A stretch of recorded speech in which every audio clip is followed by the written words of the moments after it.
And he was right that day many years ago when he called me a feminist.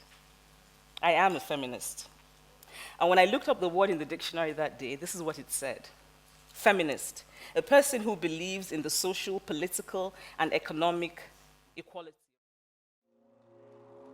Go on that stage, and I do my job.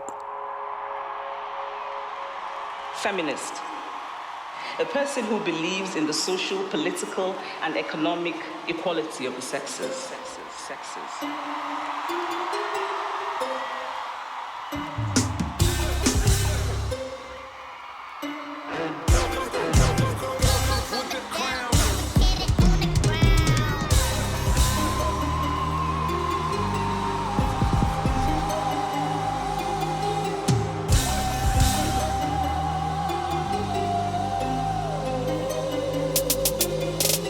You wake up, post up, round in it, you're flossing on it. These diamonds, my diamonds, these are rock. Oklahoma was a person I could argue with, laugh with, and truly talk to. He was also the first person to call me a feminist. I was about 14. We were in his house, arguing, both of us bristling with half-baked knowledge from books that we had read. I don't remember what this particular argument was about. But I remember that as I argued and argued, Okoloma looked at me and said, "You know, you're a feminist." It was not a compliment. I could tell from his tone, the same tone that you would use to say something like, "You're a supporter of terrorism." I did not know exactly what this word feminist meant, and I did not want Okoloma to know that I did not know. So I brushed it aside and I continued to argue. And the first thing I planned to do when I got home was to look up the word feminist in the dictionary. Speaking of going well, let's talk about Beyonce.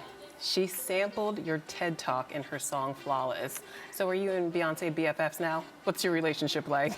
You know what, I just think it's a wonderful thing that because of Beyonce's song, young people all over the world are talking about gender, and that young women are more likely to think about reclaiming that word. So I just feel like that's a wonderful thing, because we need to talk about gender. I think gender is a major problem everywhere in the world, and so yeah, I think it's a good thing.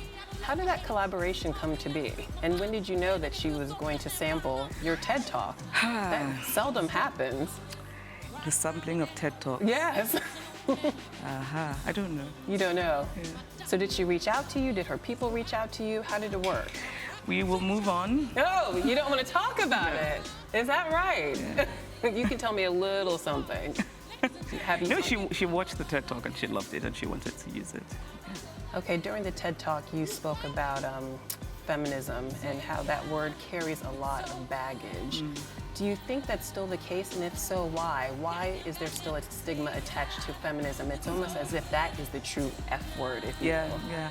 I think because of the history of the word and the history of what is called the feminist movement. And I think also people very often use the extreme cases to represent the whole. So people will say feminists are angry and they hate men, and maybe some feminists actually hate men, some people who call themselves feminists, but the mainstream